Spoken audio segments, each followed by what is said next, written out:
As a poet, Robert Frost was greatly influenced by the emotions and events of everyday life. Within a seemingly banal event from a normal day, watching the ice weigh down the branches of a birch tree, mending the stones of a wall, mowing a field of hay, Frost discerned a deeper meaning, a metaphysical expression of a larger theme, such as love, hate, or conflict. Frost is perhaps most famous for being a pastoral poet in terms of the subject of everyday life. Many of his most famous poems, such as Mending Wall and Stopping by Woods on a Snowy Evening, are inspired by the natural world, particularly his time spent as a poultry farmer in New Hampshire. Ironically, until his adulthood in New England, Frost was primarily a city boy who spent nearly all his time in an urban environment.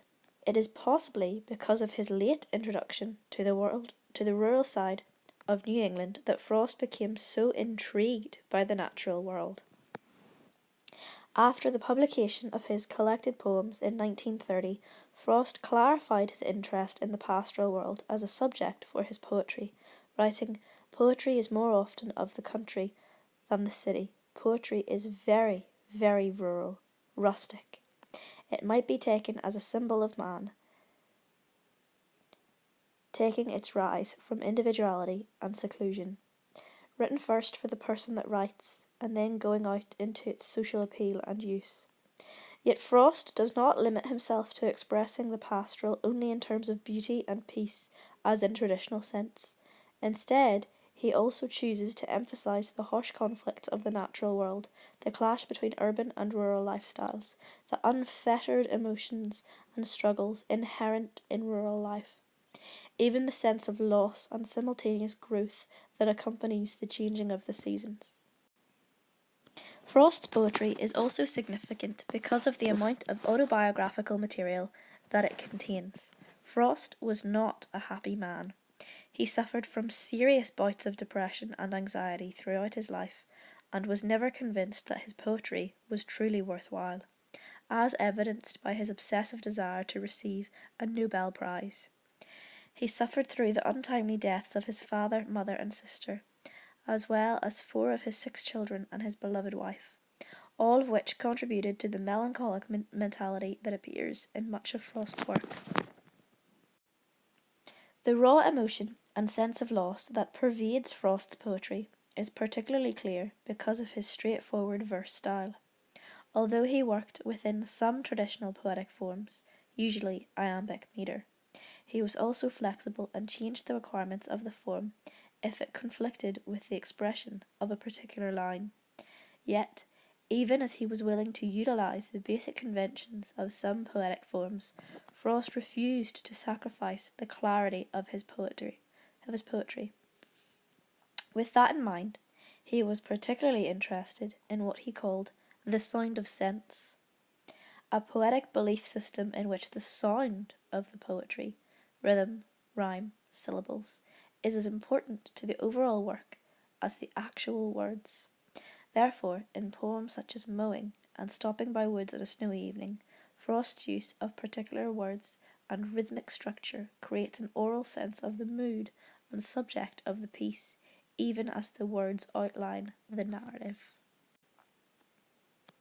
Frost's use of the sound of sense is most successful because of the general clarity and even colloquial nature of his poetry. At one point in his life, he asserted, "All poetry is a reproduction of the tones of actual speech."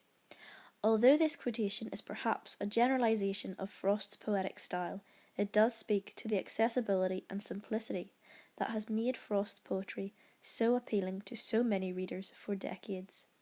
Because of the clarity of the sounds in his work, both in terms of the narrative and in terms of the sound of sense, the readers are able to comprehend the basic emotion of a poem almost instantly, and then explore the deeper, more metaphysical meanings behind each simple line.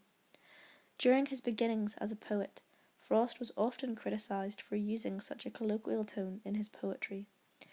When his first poem was published in The Independent in 1894, the acceptance was accompanied by a copy of Lanier's Science of English Verse, a not so subtle suggestion that Frost needed to work on mastering a more traditional tone and metre.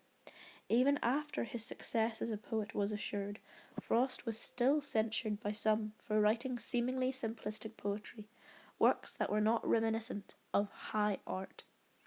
Yet even though Frost's poetry is simple and clear, Richard Wilbur points out that it is not written in the colloquial language of an uneducated farm boy, but rather in a beautifully refined and charged colloquial language. In other words, Frost's ability to express such a depth of feeling in each of his poems through the medium of colloquial speech reveals a far greater grasp of the human language than many of his critics would admit. It is because of the clarity of his poetry that his poems are beloved and studied in high schools throughout the United States, and it is also because of this clarity that Frost is able to explore topics of emotion, struggle, and conflict that would be incomprehensible in any other form.